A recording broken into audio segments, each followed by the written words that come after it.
beady small eyes. And one of them sees him awake and looks at him, and it just leans in. Welcome to Out with the Woods, where darkness meets the supernatural. So I'm here to tell you another awesome story. This one just so happens to also be regarded as possibly a true story. It is the most recorded abduction story ever, known as the Travis Walton abduction case. On November 5th in 1975, in the northeastern forest of Arizona in the Sitgreaves National Forest, Travis Walton goes missing. So Travis Walton was kind of known as like this bad boy. He had this reputation of kind of just really doing things that most people would be uncomfortable doing. Like, for example, one time him and a bunch of his buddies were riding in their pickup truck and like a bear was crossing the road, and he totally jumps out and he like sees the bear and he like runs after it, and then the bear is like totally scared of him because this is like unnatural for a bear to be chased by what is now he's the prey kind of a thing, right? And so the bear is like running off the road and Travis is just chasing it, and he literally follows it up into the woods, and he just did crazy stuff like that. So he already kind of had like this reputation of being just like a cowboy, right? Like he would ride bulls and like all that. He was just fearless. And so it was interesting when this case happened of him going missing, because everyone was like, nah, nobody's messed with Travis. He's just a total daredevil. So Travis and 6 of his colleagues were up on their logging plot that they had just signed this contract for that was massive. It was like 1,500 acres.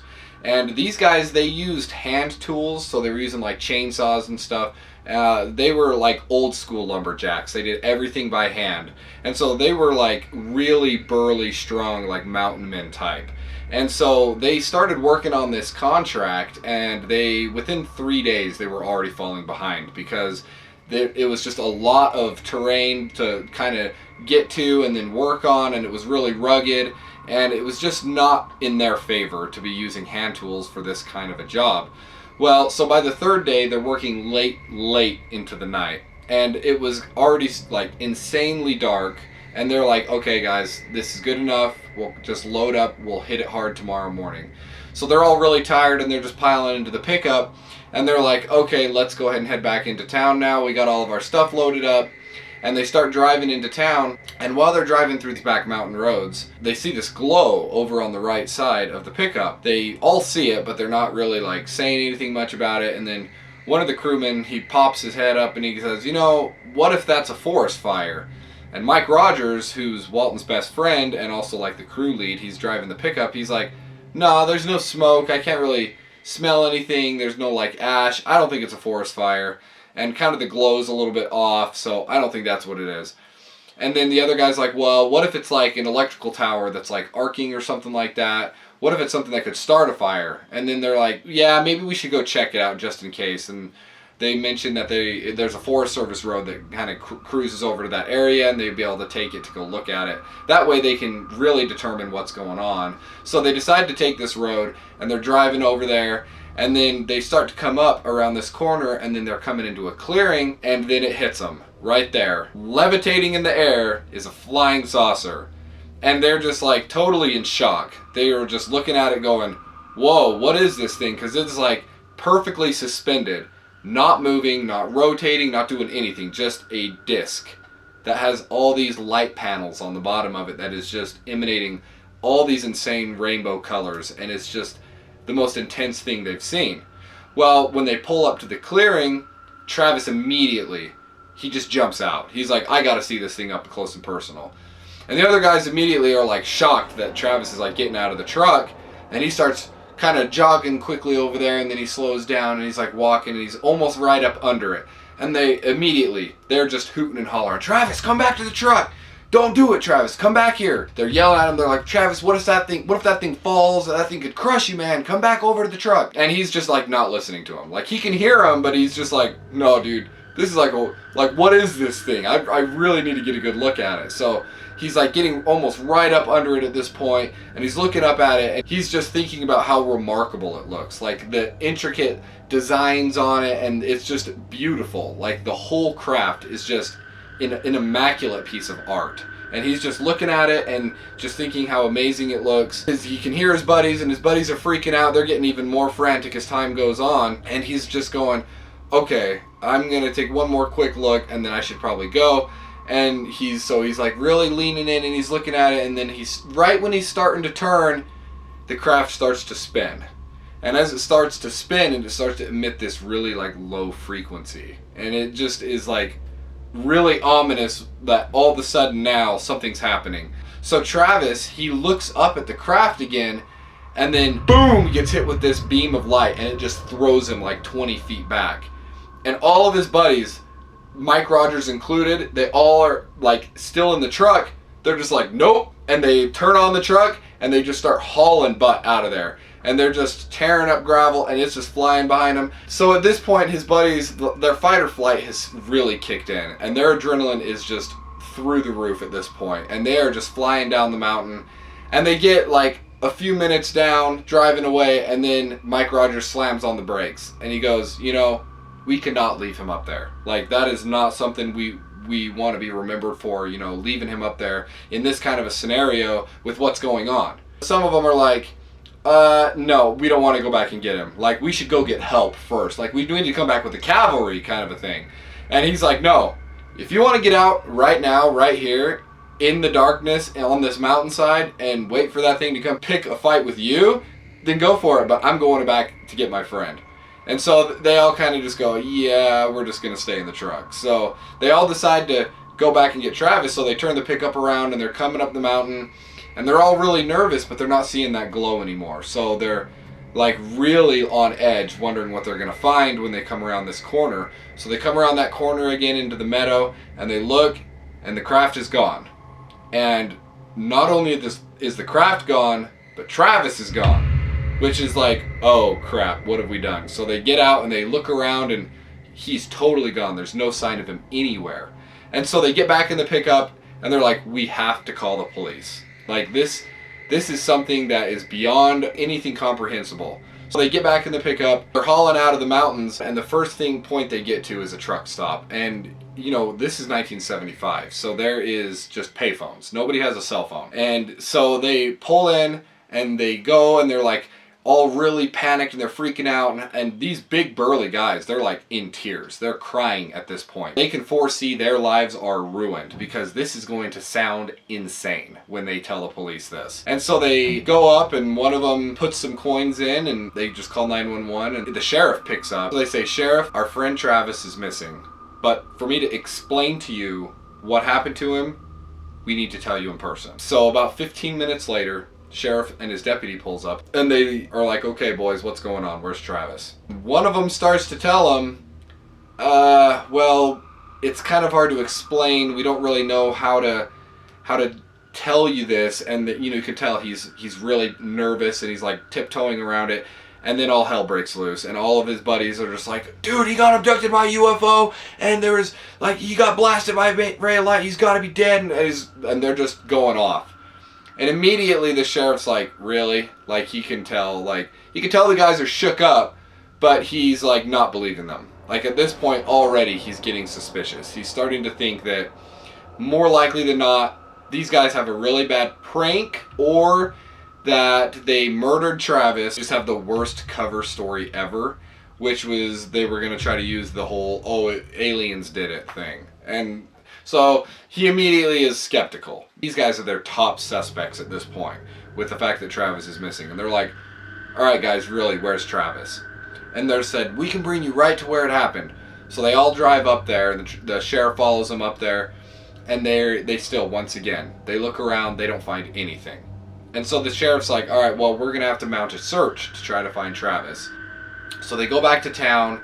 This was only a few hours later. They're all meeting back up to go look for Travis. All the guys at this point they'd gone home, you know, they had washed up and got a change of clothes and had some food, and they met back up there for the search. And there's tons of people, hundreds of people. They brought like bloodhounds and stuff, everything you could think of to try to find any trace of Travis. So the dogs are looking and they're like sniffing around. They're not having any luck. They're literally not finding any trace of him anywhere. He's just gone. It's literally like he's a ghost at this point.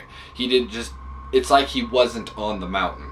The dogs can't find a trace, a scent, in nothing. So these guys are looking in this meadow where it happened, where Travis got blasted by this ray of light. And then Mike Rogers noticed that there's these 3 guys with like what looks like metal detectors, and they're like waving them over the ground and stuff like that. And these 3 guys have red jackets on, which kind of was peculiar because they're the only ones wearing these red jackets. And so he goes up to them and he starts talking to them, and he's like, "What are you guys doing?" And they're like, "Oh, you know, we're just searching the ground for radiation." And he's like, "Radiation? Why?" And he's like, "Oh, you know, we're just trying to find any clues, anything that might be helpful to what's going on." And so he's like, me and my crew, we were like at the truck, but we were kind of off center of where that ray of light blasted Travis. "Let me grab the crew and let's see, you guys scan us." And they're like, "All right, whatever." And so their crew comes over and they all line up. Well, and they're scanning them and they're like, "Nah, we got nothing, guys, sorry." And so they start scanning the ground again. And then Mike's like, "Oh, we had our hard hats on. The hard hats are in the truck. Let me go grab them real quick." So they all run over there and they grab their hard hats and they bring them back and they hold them out for him. And the guy scans it and his Geiger counter just pings to the max. And it's showing that it's so much radiation at this point that they don't even know how much their hard hats have been exposed to, because their Geiger counter is just totally maxed out. And so the guy's like in shock, the guy in the red jacket. And he motions to the other guys to come over here and to check this out, kind of a thing. So they come over and they bring their Geiger counters, and they're moving them on there, and theirs are pinging too. So it's not like faulty equipment. And it's everybody's hard hat. And they're just like, holy smoke. So these guys just start walking away across the meadow. And Mike's like, "Who were those guys?" And so he's like talking to search crew and stuff, and they're like, "I don't know." So he's like, "All right, well, the sheriff's the one who got everybody together here. I'm going to go get some answers." And even though he's not really on the best terms with the sheriff at this point, because the sheriff is like totally sus that he's the guy, him and his crew just murdered Travis and buried him somewhere, he's like, I need to ask him, because those guys, they were acting super weird and they didn't really give me any answers, and they're like all the way across the meadow at this point, just walking away. And so he goes over to the sheriff and he's like, "Who were those guys that were in the red jackets?" And he's like, "What do you mean?" He's like, "The guys that were searching for radiation. Who were they?" He's like, "There's nobody here searching for radiation. I invited everybody here, and I guarantee you there was nobody here searching for radiation." He said, "Well, there was. There was 3 guys in red jackets, and they were searching for radiation." The sheriff's like, "Where? Show me. Who are they?" And so Mike Rogers points over there and he goes, they just walked around that corner, right? Just that hill right there. They walked down over that hill. And so they head over there and they're gone. So they don't know who those guys were. They don't know what they were doing. Really? Like, why were they there? Nobody knows. Well, the next day, the sheriff's like, "You know what? I'm just going to cut through the crap. I'm going to order these guys to take a polygraph test, because I want to see really what's going on here." So he orders Cy Gilson to come down. Cy Gilson at the time was known as being one of the United States' most renowned polygraph testers. Like, he had a reputation of getting a 98% on the polygraphs at the time, which was absolutely unheard of. So he had like this sparkling reputation for being able to tell if these guys were telling the truth. So he orders the polygraph test, and the polygraph is set up for the next day, and these guys all come in one by one, and they take a series of questions, and it turns out that out of all 6 guys, 5 of them were telling the truth, 100%, and 1 of them was inconclusive. That was unheard of. So Cy, he went up and he talked to the sheriff, and he tells the sheriff, "These guys are telling the truth. I'm sorry, I don't know what to tell you. So I don't think these boys killed Travis Walton. I think they're telling the truth." And the sheriff's like, "Are you sure? Are you sure they're telling the truth?" And Cy's like, "Look, 1, maybe 2 guys, maybe really rehearsed, they could fake my test. They could fake it out. But we're talking 6 guys where 5 of them were absolutely 100% on point. They were telling the truth. That would be in astronomical odds of them being able to fake something like that." And so the sheriff's just left scratching his head like, I don't know where to go at this point. Because if these boys are telling the truth, like, what do we do at this point? Where do we go from here? They're like, all right, well, we're just going to have to keep digging and see where this goes from here. So on the 5th day, Travis's brother actually gets a phone call from a payphone. And he's like, "Who's this?" And the guy on the line's like, "It's your brother. It's Travis." He's like, "What? no way, Travis is dead. He's been missing for days. He just goes, no, I'm Travis. You need to come pick me up. I'm at this diner. And he tells his brother where the diner's at, and his brother's like, all right, well, I'm gonna come get you. Sure enough, his brother pulls up to the diner, and it's Travis. And he's like, looks totally confused at like what is going on here. And his brother's like, where have you been? And Travis is like, what do you mean? It's only been like an hour.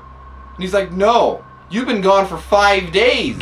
And Travis is just completely shocked. He's like, no way has it been 5 days. I've been here, I've literally been gone for like an hour. And so his brother's like, all right, before the media or anyone catches wind of this, I want to take you to Reno and get you to the hospital and get tests done. I want to know what's going on. And so they quietly drive to the hospital, and they get there, and he kind of explains to the doctor what's going on, and the doctor already, because Travis's case is nationwide, blown open story at this point, because everybody's trying to get the inside scoop on the Travis Walton story, and they're trying to get any information they can from it. And so the doctor already is fully aware of this case. And so the doctor orders all these rounds of tests, and essentially everything comes back clean. They're like, no, he's not on drugs. He doesn't have alcohol in his system, and he's clean. He's a little malnourished, maybe a little dehydrated, but for all points and purposes, he's good. And so the next person to show up at the hospital is the sheriff. The same sheriff that had ordered the polygraph, same sheriff that's been working on this case from the beginning. Him and his deputy walk in, and they're like, where have you been? And he's like, I don't know. He's like, I don't know. I was looking at this craft. And the sheriff's like, really? Him too? He's gonna be telling me this same story? And he tells him, I was looking at a craft, I got out of the pickup, I got hit with this light that like paralyzed me, and then I just remember waking up on the road outside the diner and seeing the same craft's lights right above me, and then it just shot off into the sky, and I went to the payphone and I called my brother. I'd been gone maybe like an hour. At least that's what his perception was. Then the media starts wanting to talk to him, and his brother goes out and he's talking to some of the people, and one of the media groups, they tell him, look, we want the exclusive on this story. If you give it to us, we'll get you out of here, we'll get you additional testing, and we'll get you to a safe place, away from all the other people. And so they agree to it, so they pile into this van and they kind of sneak out the back of the hospital, and they go to an undisclosed location, and they're like, okay. They sit down for an interview and they say, so tell me from your point of view, what happened? So Travis sits across from him and he says, at this point, it's been like a few days, and so he's starting to finally get some memory back. And he goes, okay, I can tell you the story. So he said, we pulled up, and I got out of the pickup, and I saw the craft, and I was like, I just have to get close to this thing. I want to see it. And because I've never seen anything like this before. And so he gets under the craft and he's just shocked. He's in awe.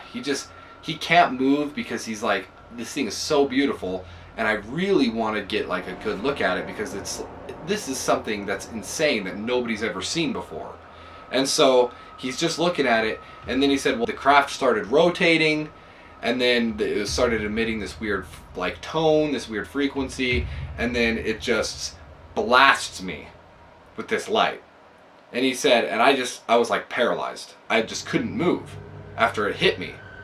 And I just remember blacking out, and then my vision, it really started, like, it was all foggy and it started to come to, and I just remember my back felt cold. I was laying on like a surgical table, and I was like thinking, oh man, I must be in the hospital. I totally got destroyed from whatever that light was, and they got to be operating on me. I can see like through my clouded vision that there's like 2 or 3 doctors working on me, and I can see like there's like a surgical mask and stuff, and they're like wearing these gowns, and so I'm just like, oh man, I don't know what happened. Well, his vision starts to clear up a little, and he looks down, and he's got this metal box that's just laying on his chest. And he's just like, oh, what is this thing? And his vision starts to clear up a little more, and he looks up at the doctors, and then it hits him. Those aren't doctors. Those are aliens. They're little gray aliens that are like 4 feet tall with beady small eyes. And they're just staring at him. And one of them sees him awake and looks at him, and it just leans in, and it like is like getting a good look, and it kind of looks at the other ones, and the other ones kind of look at him. And at this point, Travis is starting to get clarity on the situation, and he just panics. He immediately grabs the box and he throws it off of him, and he swings off of the table, and he feels all disoriented, but he's like looking for the biggest item around him, and he just grabs like this random tool. He has no idea what it is, but he just grabs it and he starts swinging it wildly like a wild animal that's trapped in a cage. And the aliens, they're just like totally starting to get closer and closer, and they're getting ready to grab him, and he's like swinging at him, and then immediately they just go kind of rigid, and they put their arms down, and then they just turn, and they just slowly, like single file, like weirdly walk out of the room. And Travis, he's like totally exacerbated at this point, and he's just like looking around, and he's like pretty much frothing at the mouth like a wild animal because of what he's going through. His adrenaline is through the roof, and he didn't know what that box was, and what were they, like the tools they were using on it, and clicking buttons and all this, like what is going on. And so he just sees the aliens, and they go out of the room, and they're just walking down this hallway, and they take a left. And so he's just watching them leave, and once they've been gone for a minute, he looks around the room, there's nothing else, there's just some weird tools here and there, and so he's like, alright, I gotta get out of here. And so he starts sneaking down the hallway, and he's like, I'm gonna go right, because those aliens went left, and so I don't know where they're going, but I'm gonna go as far away from them as possible. And so he goes down the hallway, and he gets to another room, and it opens up, and it's just another metallic square-shaped room, and there's like a single chair right in the middle of the room, and it's facing away from him against the wall. And he's terrified because it's like a long, tall back chair, and he's like, oh man, I'm just gonna die if there's another alien sitting in this chair in front of me. And so he kind of comes around, he's got his weapon ready, he's gonna swing it if he needs to, and he notices there's nothing sitting in the chair. So he's like, relief immediately starts to like flow over him. But then now he's still like stuck in this situation, right? So he's like looking at the wall, he's like feeling around, looking for any way to escape. But he notices and remarks that the wall is like completely smooth. It's like too perfect smooth. And he looks at the chair, and the chair's got some buttons and controls and stuff on it. So he starts just smashing away at all the buttons. He's like, dude, one of these has to do something. He's hitting them, and he's moving, and he's grabbing joysticks, he's doing everything, and nothing's happening. And he's just like at a loss of what he needs to do at this point. And then he hears someone in the doorway, and he looks up. And when he looks up, he sees a human standing in the doorway. But the weird thing is he's wearing a spacesuit. And he's like, whoa. And at first he's in shock. Why is he wearing a spacesuit, and what's this human doing here? But then he's in, like, immediately gets relief because he's like, oh, thank goodness it's a human and not another one of those things. And so he goes up to him and he's like, you gotta help me. I'm trapped here. I don't know what's going on. I want to get out of here. I want to go home. And this human, he's got like these glossed over eyes, and he's just staring off. And he reaches out and he grabs Travis by the arm, and he just turns and he starts leading him down the hallway. Well, Travis at this point, he's relieved that there's a human, but still really concerned because he's like, what is going on here? Like, why is this guy wearing a spacesuit kind of a thing? And he wasn't 100% sure if it was like a spacesuit or like a hazmat suit. Like he was wearing this suit, and it was just really weird. Like the whole circumstance was really weird. But he just followed him because he'd rather follow another human than one of those creepy alien creature things. And so he's going down this hallway, and they start making some corners and turning, and then they come to this door, and this door opens up, and immediately he's like, holy crap, because they're in this hangar.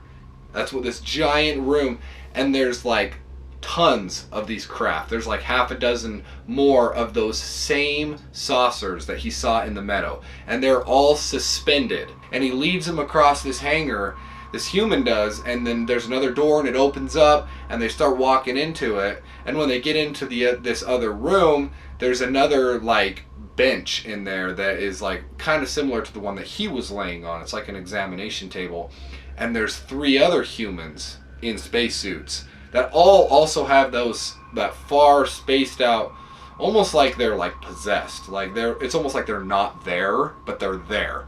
So he's like really getting weirded out at this point because he's leading them straight to these other 3 humans that are in these spacesuits, right?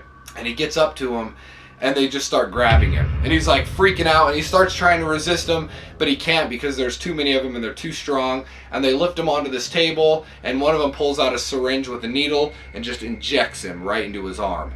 And he didn't know what it was, and he starts getting all woozy, and immediately he just blacks out.